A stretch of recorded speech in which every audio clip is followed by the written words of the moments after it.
I'm Peter Davis. I've been pen spinning since 2011, and most recently, I won the stand-up theme in the 2022 Pen Spinning Olympics. I've been challenged today to break down pen spinning into 21 levels of increasing complexity.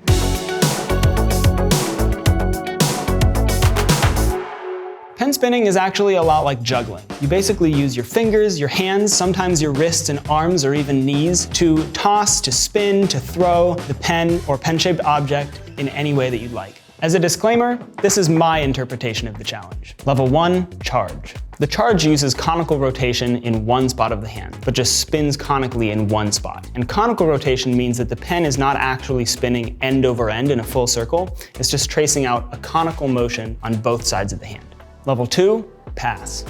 Passes are very simple tricks in pen spinning, and you might not even have noticed you doing them yourself just in daily life. They involve passing the pen from one finger slot to the next one, and they can go either over the finger or under the finger in either direction. The pass is slightly more complex than the charge because the pen is actually changing position in the hand. You have to clear the outside finger that you're passing from, and then duck the other finger under or over. That involves a couple more things that you have to get used to when you're really gaining fluency in them. Next up, wipers. Wipers are done near the tip of the pen, and that's because the pen has to pass through the finger slot with a half rotation of spin. Wipers to me are more complex than passes simply because they can go wrong in many more ways. If you're not near the tip of the pen, then the parts of your hand that you're trying to pass through might get in the way and stop your wiper. And also, when you're near the tip of the pen, almost all the weight is on the other side, so controlling that momentum and keeping the pen from slipping out of your hand can be really difficult to do on more complex wipers. The triangle pass consists of 3 different finger switches. You can hold the pen to start in all 3, and then you lift one from the barrel while it passes about a third of a rotation, and then you bring the finger back down on the other side of the pen while lifting the next finger. So each finger switch is a third of a rotation, and you're always gripping the pen between 2 fingers as it rotates. So every full triangle pass completed, that is every 3 finger switches, is half a rotation, 180 degrees. Each finger switch accounts for roughly 60 degrees of that, and every 2 triangle passes you complete is a full rotation, or 360 degrees. You're not fully gripping the pen at any point, so if you're off center in one direction or the other, it makes it really easy for the pen to fall out. Level 5, sonic. The basic sonic involves charge, which is conical rotation, and 2 different finger switches. So you do half a charge in one slot, and then you clear that lower finger down until the pen comes in contact with the next finger up. And then as that charge continues, that finger that you move down comes back into contact with the pen, completing a full 360 degree rotation. You can also make sonics inverse. You do a charge, and then you clear that finger up out of the way, and then it comes back down, and the middle comes into contact with it that way. And you can combine these modifiers in a lot of ways. You can keep the charge rotation the same, but switch the finger switches, which is what's known as moonwalk sonic, and you can add a lot of complexity in those ways. Level 6, thumb around. The thumb around is a trick you've likely seen in TV or movies or anime, and it involves the pen going around the thumb and then being caught again with the index finger. People tend to mess up thumb around when learning it is by starting too near to the center of the pen. So in around tricks, the barrel of the pen has to trace over the entire circumference of the finger or thumb that it's rotating around. So to learn a thumb around, you need to start with most of the weight on the pinky side of the hand, and then by the time you're done, you'll be on the opposite part of the barrel. For the rest of the levels, we're going to be incorporating pen modifications. Weight and length can have a big influence on the types of pen spinning tricks that you can do and how well you can do them and how difficult they are to do. These basically have characteristics that make it easier to learn harder tricks. They have balanced weight, a little more weight toward the tips, maybe a good grip. Different pen spinners prefer different mods. To me, the natural next step in complexity is the backfall. The backfall involves 4 different arounds that are linked together with passes. All 4 fingers are used, and a back is done on the index, then the middle, then the ring, then the pinky. And in between each completed back, the pen passes under the finger from one slot to the next. In the early days of pen spinning, the backfall was a really important, impressive trick that if you could do it smoothly, you were one of the best. These days, people can pick it up in their first half year of pen spinning for the most part, but to do it smoothly with a light pen and do it elegantly is still rather impressive and tough to figure out. Level 8, index bust. The index bust is basically a continuous around done on the index finger, which is just the same as a back, but with the opposite direction of rotation. In around tricks, the pen ends up in a different position than when it started. So to make them continuous, you have to get back to that original position. Sometimes it involves a bit of a slide. Most of the time, it involves a little bit of air time to move your hand to the position where the round began. Index busts in particular are probably one of the most common finishing tricks you'll ever see in combos. Having learned about around tricks, the natural next step of complexity to me is half around tricks, which brings us to the Powerpass. The Powerpass is a sequence of 4 half arounds, which can appear similar to passes because they take up 180 degrees of rotation and the pen moves from one slot to an adjacent slot. The main distinction between a pass and a half around or Powerpass is that the Powerpass is what we call fingerless, meaning that there aren't 2 points of contact with the pen. So you're not actually gripping the pen between 2 fingers, but it's sort of resting on one or another, and you can put forces in the pen in different ways. Powerpasses down on the back side of the hand involve 4 different tricks. The normal Powerpass involves the fingers curling from index to pinky and the pen moving clockwise. Then, Powerpass reverse involves those same fingers uncurling pinky to index and the pen going counterclockwise. The mirrored Powerpass involves all the fingers moving in the reverse order.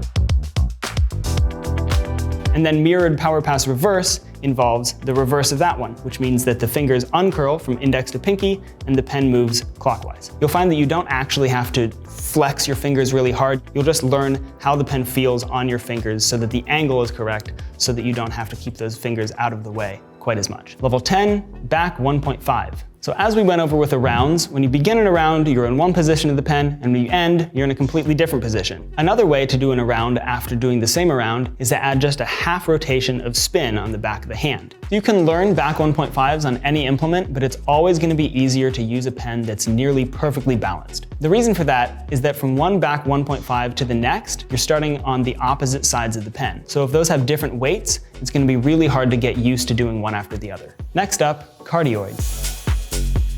Cardioid tricks are hybrids between arounds and wipers, but they actually tend to be pretty complex and difficult to execute. Cardioids are another way of dealing with the problem of ending in a different position than you started when sequencing arounds one after the other. So the reason that I've put cardioids in this position is that the number of ways you can mess it up is pretty darn high, and you have to be super precise with your positioning on the pen, and the margin of error timing-wise is really slim. Up next, dual pass. In a dual pass, you might recognize the resemblance to a triangle pass. Every execution of it is a full 180 degrees, but there are only 2 fingers instead of 3, and this makes it a lot more complex and a lot more difficult to execute. You'll sort of learn how it feels to have the pen spinning on one fingertip while moving the other one, and you want to stay basically, again, right in the center of the pen because you have very little control of it, so the momentum could take it off of your fingers basically at any moment. Level 13, power tricks. Basic power tricks are sequences of tricks that are all fingerless, often involving a lot of air time. I start with an extended thumb around bust release times 2, meaning that the pen rotates for a full rotation and a half in the air. And then I catch it with the index. I do a half power pass to the pinky, then do that again, and then release with the pinky again in what's called a spread. And then I'll catch it on the thumb and do a thumb around fingerlessly, spin the pen for half a rotation on these 2 fingers that are curled, known as a spider spin, because of the sort of Spider-Man gesture it gives. Release again with the thumb around, do the same thing with a palm spin, and then release again, and then do what's called a high tua, which is where the pen goes around the thumb, rotates half a rotation on the back of the hand, and then is released off of the pinky. You'll see that I'm using a bunch of power tricks that all use the same exact direction of rotation. And this is the main way that people learn power tricks because since they're fingerless, they rely heavily on maintaining one direction of momentum so that when you're sequencing all these fingerless tricks together, it's really important to keep that momentum going. Level 14, inverse power pass. The inverse power passes are quite a bit harder than the ones that are done on the back of the hand because your fingers can only bend in one direction. So if you were to make it inverse perfectly, you'd want your fingers to bend backwards, but you can't do that. So instead of having the pen rotate on the curled finger every time, at each stage of the inverse power pass, the pen is only touching one finger at a time and is sort of balancing on the side. So in the inverse power passes, since the pen is never resting on a surface, you have to maintain that momentum very carefully and have each of your fingers curl or uncurl at the precise moment that they need to.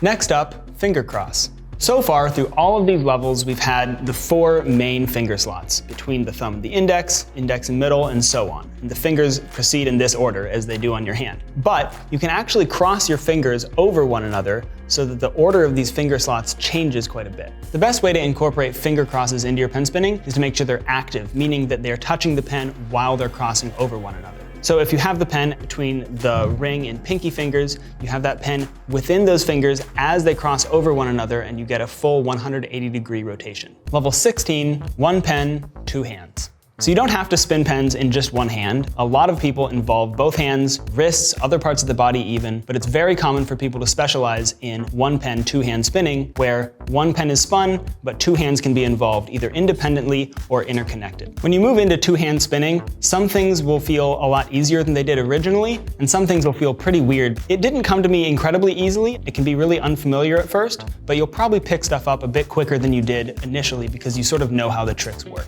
Level 17. Changing the plane of rotation. The first thing I'm doing is taking a normal power pass and executing it so that my palm is facing outward. What this does is similar to what makes inverse power passes so much more complex. When my fingers aren't curling in this direction, I don't have this knuckle where the pen can rest and spin, and I have to have the pen touch just 1 finger at a time. I also can't really see my hand very well and see exactly how close I am to the center of the pen, and it's actually a bit harder to flex your fingers fully when your forearm is pronated like this. The second thing I'm showing is an index bust, but my hand is just flipped 180 degrees upside down. And this simply makes the trick a lot harder because you're fighting against gravity a lot more. You don't have the back of your hand where the pen can sort of rest and rotate. When you're changing the plane of rotation for your tricks, you sort of have to retrain both your brain and your fingers to relearn exactly what the mechanic is and what your fingers are supposed to do. Whether that's fighting against gravity because there's a lot more air time and you have less of your hand to rely on, or whether it's just how different your hand can feel when it's facing different directions.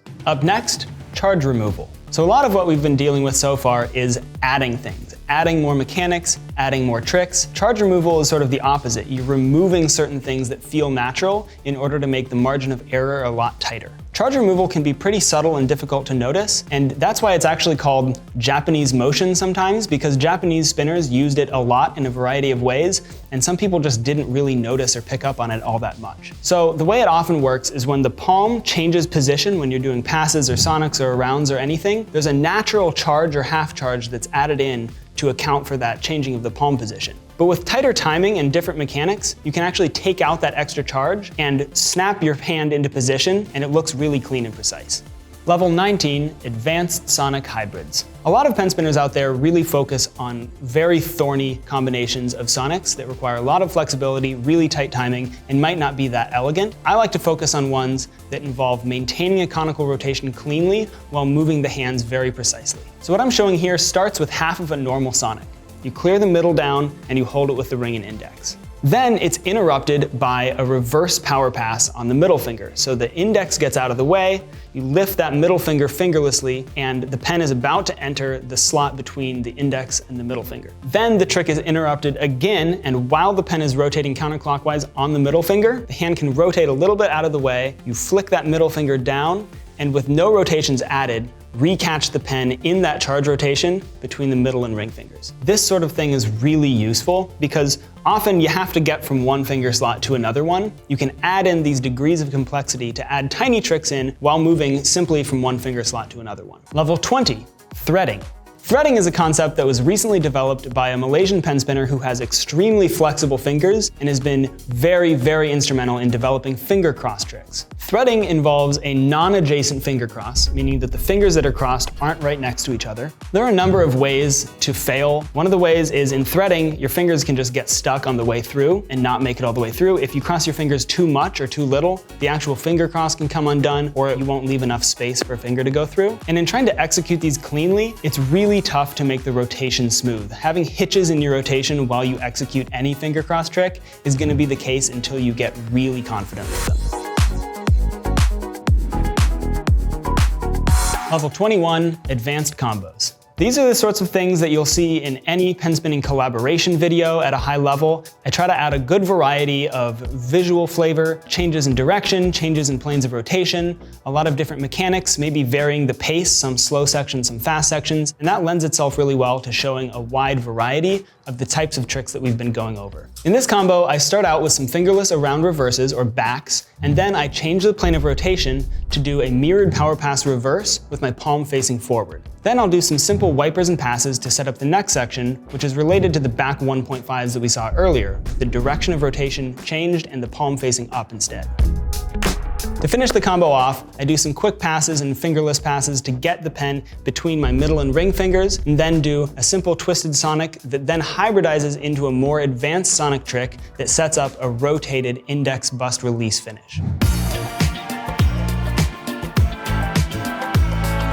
When you're first starting, it is easy to get discouraged because things can come at different paces for everybody, but it's important to realize that there's so much out there that people can learn and contribute to. In 2022, the World Cup champion team featured a pen spinner who had been pen spinning for under 2 years. The great thing about pen spinning is that you can really do it anywhere, anytime. You can learn at your own pace using whatever you want. So I hope this encourages you to pick up a pen, a pencil, even a stick, and start learning these tricks. Thanks for watching.